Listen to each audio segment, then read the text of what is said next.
The Labyrinth of Engagement. Why getting lost in video games matters. Introduction. Beyond the pixels, the allure of immersion. Ananya, you've hit upon a fundamental truth of the interactive medium. The true magic of video games isn't merely in their completion, but in the journey of getting lost within them. This getting lost isn't about aimless wandering, it's about a profound immersion, a willing surrender to the meticulously crafted realities that game designers present. It's the moment the real world fades, and the digital one takes precedence, where every challenge feels personal, every discovery exhilarating, and every setback a genuine trial. This isn't just entertainment, it's an experience that can enrich, challenge, and even transform our perception of problem solving, narrative, and persistence. The stakes, in this context, are higher than just bragging rights. They are about the lasting impressions and memories a game imprints upon our psyche. The obtuse art of level and objective design, a deliberate ambiguity. You wisely point out that video game level design and objective design are often obtuse. This isn't a flaw, but often a deliberate artistic choice. Think of it less as bad design and more as an invitation to exploration and discovery. The obtuseness can be a challenge, pushing players to think critically, observe their environment, and piece together clues. The Metroidvania model. Consider the classic Metroid and Castlevania games. Their maps are initially sprawling and confusing. Objectives aren't explicitly stated but hinted at through environmental cues, locked doors, and power-up gating. The obtuse design forces players to backtrack, remember pathways, and piece together the spatial puzzle. The reward isn't just progress. It's the profound satisfaction of truly understanding the world's layout and mastering its navigation. This type of design fosters a deeper connection to the game world than a linear signposted path ever could. Environmental storytelling. Many games integrate narrative and pacing directly into the environment. Dark Souls is a prime example. Its lore is rarely presented through cutscenes or lengthy dialogue. Instead, it's woven into item descriptions, the architecture of crumbling castles, the placement of enemies, and the subtle visual cues of a dying world. The obtuse narrative demands active interpretation from the player, making the understanding of the story a reward in itself. This slow drip of information, requiring careful observation and synthesis, keeps the brain engaged in a way that passive consumption cannot. The joy of discovery. When objectives aren't immediately obvious, the act of discovering them becomes a significant part of the fun. Imagine stumbling upon a hidden path in The Legend of Zelda, Breath of the Wild that leads to a secret shrine, or figuring out a complex puzzle in Portal without explicit instructions. These moments of aha are powerful and contribute immensely to the rewarding nature of the experience. The obtuse design here is not to frustrate, but to elevate the joy of self-discovery and problem-solving. Beyond completion, the imperative of lasting memories. You argue that players who experience monotony will have no memories about the game to carry with him. This is a critical observation. A truly great game transcends mere completion.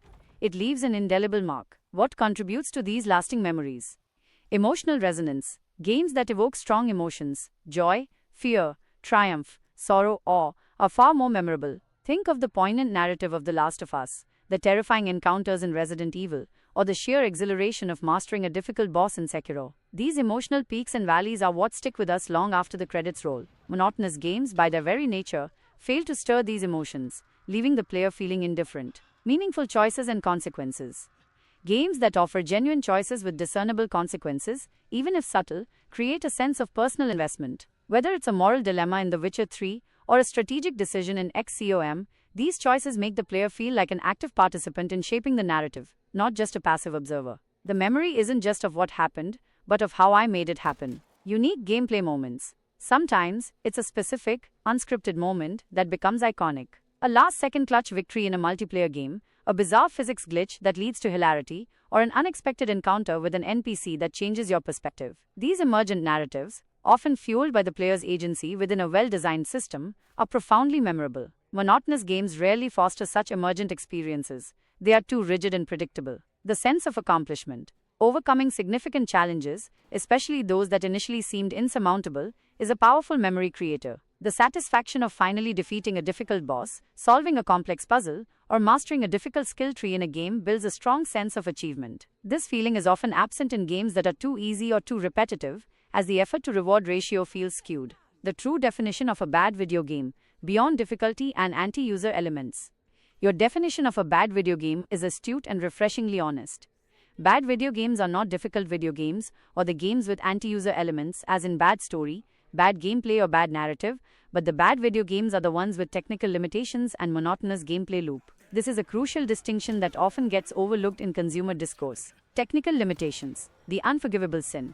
Technical flaws, bugs, crashes, poor optimization, frame rate drops, unpolished animations are the ultimate immersion breakers. They rip the player out of the carefully constructed world and remind them that they are interacting with flawed software. A game with a brilliant story and innovative gameplay can be ruined by constant technical hiccups. This is because technical limitations are not design choices. They are failures in execution. They actively undermine the very foundation of the interactive experience. Imagine a captivating novel with smudged ink on every page, or a beautiful film constantly buffering. The content might be stellar, but the presentation makes it unbearable.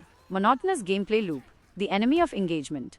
This is perhaps the most insidious flaw. A monotonous gameplay loop leads to boredom, which is the antithesis of engagement. You highlight the post-COD2 era of World War II military shooters as a prime example. While visually distinct, many of these games fell into a predictable pattern: linear levels, cover shooter mechanics, and a lack of meaningful variation. The core loop became rote, devoid of surprise or genuine challenge. Predictability versus variety. Great games introduce new mechanics, enemy types, environmental challenges, and narrative twists to keep the player on their toes. They evolve. Monotonous games, however, simply repeat the same challenge with slightly different window dressing. The player learns the optimal strategy early on, and then simply executes it ad nauseum. This doesn't engage the brain.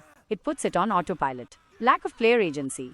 In a monotonous loop, the player often feels like they are simply going through the motions. Their choices feel insignificant, and their actions predetermined. This contrasts sharply with games that offer meaningful tactical decisions, build crafting, or narrative branching, where the player's agency directly impacts the outcome. The grind without purpose. Many games employ a grind, repetitive tasks to achieve a goal.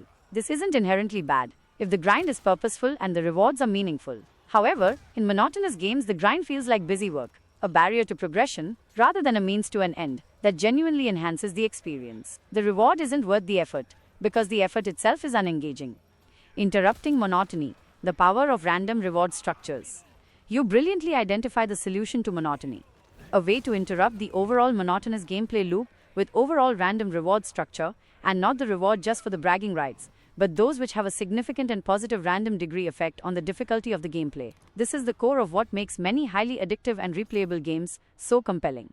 Meaningful randomness, the gambling brain hook. Diablo, Torchlight, Borderlands, loot-based RPGs.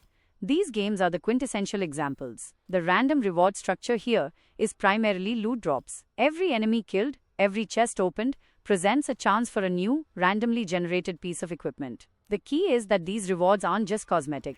They directly impact the player's power, and often, their gameplay strategy. A rare legendary item with unique properties can fundamentally alter how you play your character, opening up new build possibilities and allowing you to tackle higher difficulties. This constant possibility of a game-changing drop keeps the player perpetually engaged, chasing the next hit. The brain is wired for this kind of intermittent reinforcement. The uncertainty of the reward makes the pursuit even more compelling. Vampire Survivors Balatro, roguelite/deck builders.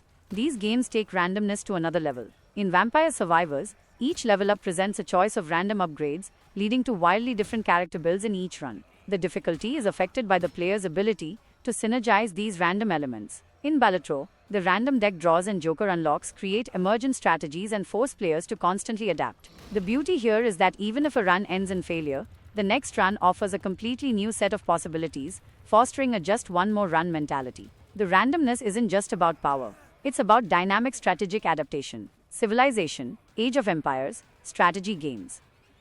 While not explicitly random rewards in the same way as loot-based games, these games thrive on emergent randomness. The map generation, the placement of resources, the AI's diplomatic choices, and the specific technology unlocks all introduce a degree of unpredictability. Each game plays out differently, forcing players to adapt their grand strategies to the unique circumstances. The reward is the satisfaction of seeing a meticulously planned strategy come to fruition despite unforeseen challenges, or the joy of overcoming a seemingly impossible situation due to clever adaptation. The difficulty isn't just about numerical increases, it's about the ever-changing puzzle presented by the game's systems. Beyond bragging rights, functional rewards. You emphasize that these rewards are not just for the bragging rights. This is crucial. Cosmetic items, while appealing, don't fundamentally alter gameplay difficulty or strategy. The games you laud provide rewards that directly impact the player's effectiveness and strategic options. A new sword in Diablo doesn't just look cool. It might increase your damage by 50% and apply a debuff, fundamentally changing how you approach combat. This functional impact keeps the player invested in the reward loop. The cocaine of incremental rewards, Destiny, Borderlands, and the industry model. You use a powerful analogy, stating that the overall incremental structure of the rewards is better than cocaine in games like Destiny and Borderlands. This isn't an exaggeration. It speaks to the incredibly potent psychological hooks these games employ. Micro and macro decision making in the endgame. Micro decisions. These are the constant, moment-to-moment choices a player makes. In Destiny, it's about weapon choice for a specific encounter, ability usage, positioning, and target prioritization. In Borderlands, it's about managing your limited inventory, deciding which gun to use against which enemy type, and optimizing your skill points. The sheer volume of these micro decisions, each with immediate feedback, damage numbers, enemy health bars, keeps the player's attention laser focused. Macro decisions. These involve longer term planning and character progression, deciding which armor pieces to infuse, which perks to unlock, which weapon roles to chase, or which raid to attempt next are macro decisions. The beauty is that these macro decisions are often informed by the results of countless micro decisions, and vice versa. The feedback loop is constant and reinforcing. The incremental reward structure. The genius of these games lies in their meticulously designed reward curves. You are almost always making some progress, even if it's small. Every enemy defeated, every mission completed, every public event offers a chance for some form of reward. Currency, experience, common gear, or the tantalizing possibility of a rare drop. This constant drip feed of progress, even minor, creates a powerful sense of forward momentum. The near-miss phenomenon. Even when you don't get the exact legendary you're looking for, you might get one that's good enough, or a component that helps you craft something better. This near-miss keeps the hope alive for the next drop. Layered progression systems. These games often have multiple layers of progression: character level, gear score, seasonal ranks, reputation with factions, artifact power, etc. Each layer offers its own incremental rewards, providing a constant sense of advancement, even if you hit a soft cap on one particular system. This multi-layered approach ensures there's always something to work towards. The social aspect. In games like Destiny, the social element amplifies the reward loop. Playing with friends, tackling difficult content together, and sharing in the excitement of rare drops creates a communal addiction. The bragging rights, in this context, become more meaningful within a shared social space. The industry's model, a double-edged sword. You observe that, since making content for such games is so easy, the industry has chosen to choose these kind of games as their model for video game development. This is a stark truth about the modern gaming industry. Cost-effective content creation. Once the core systems are in place, randomized loot, progression loops, engaging combat, adding new content becomes relatively straightforward. New weapons, armor sets, enemy types, and even slight variations on existing mission structures can be endlessly recycled. This is far more cost-effective than developing entirely new bespoke levels, intricate puzzles, or branching narratives for each new iteration. Player retention and monetization.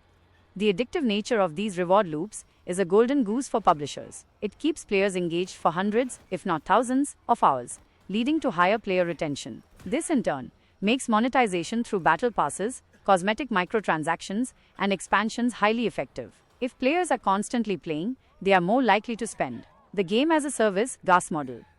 This is the underlying philosophy. Instead of a discrete product, the game becomes an ongoing service, constantly updated with new content to keep players hooked. While it can provide long-term engagement, it also risks superficiality, where quantity of content might supersede quality of design. Ubiquitous application. You correctly point out its prevalence. It is everywhere from Assassin's Creed to Zelda to COD Zombies to GTA Online. Assassin's Creed. From Origins onwards, AC shifted towards an RPG-light model with loot, level gating, and quest markers filling a vast open world. The core loop became about clearing map icons and getting incremental gear upgrades. Zelda, Breath of the Wild, Tears of the Kingdom. While celebrated for their open-world exploration, these games also heavily leverage procedural generation for weapon durability and enemy drops, encouraging constant engagement with the world to find new gear. The reward of finding a powerful new weapon or fusion material subtly plays into this. COD Zombies. The mode is built on an incremental reward loop. Kill zombies, earn points, buy upgrades, open new areas, survive longer. Each round offers increasingly difficult challenges and the potential for better weapons and power-ups. GTA Online. This is a prime example of a game built entirely around a constant grind for in-game currency to unlock new vehicles, properties, and weapons. The rewards are status and new toys, fueled by microtransactions and an endless list of activities. Mobile gaming. You sagely note, it is so bad that each and every non-remarkable and few remarkable Android game is about this. The free-to-play mobile market is dominated by games with identical core loops, repetitive tasks, incremental progression, gacha mechanics, random draws for characters/items, and energy systems designed to encourage constant small engagements and push for monetization. The focus is entirely on keeping the player in the loop for as long as possible, often at the expense of meaningful gameplay or narrative. The pitfalls of pervasive incrementalism. While effective for retention and monetization, this pervasive model has its downsides. Diluted narrative. When the focus is on an endless grind, deep, compelling narratives often take a backseat.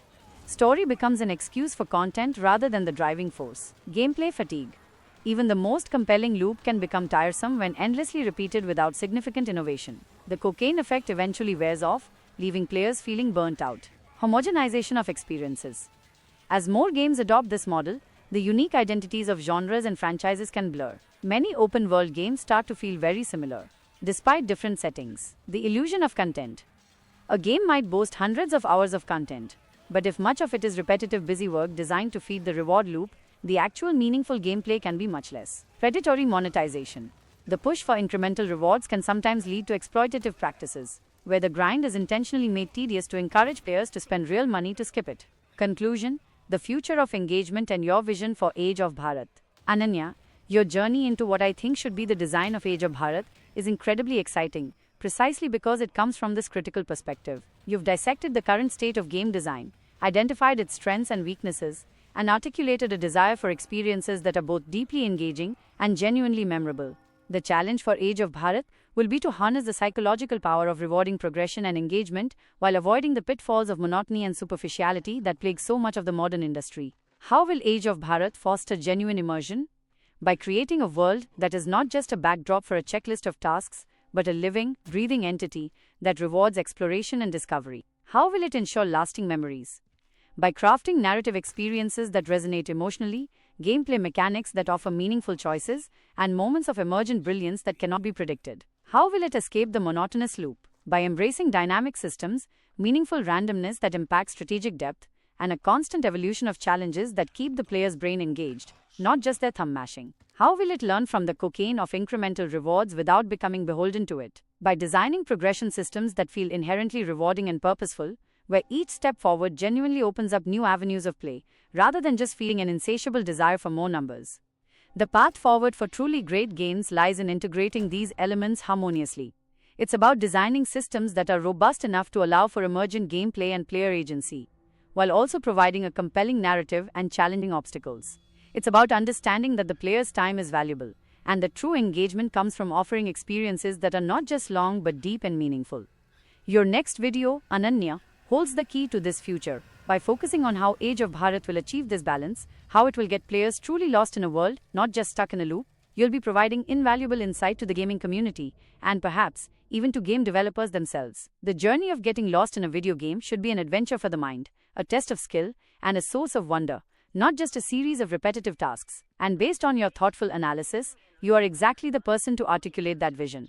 This expanded analysis provides a robust foundation for your YouTube content, offering depth, examples, and further implications for each of your key points. It's structured to be both explanatory and engaging, giving you plenty of material to elaborate on in your unique witty style. Good luck with Age of Bharat.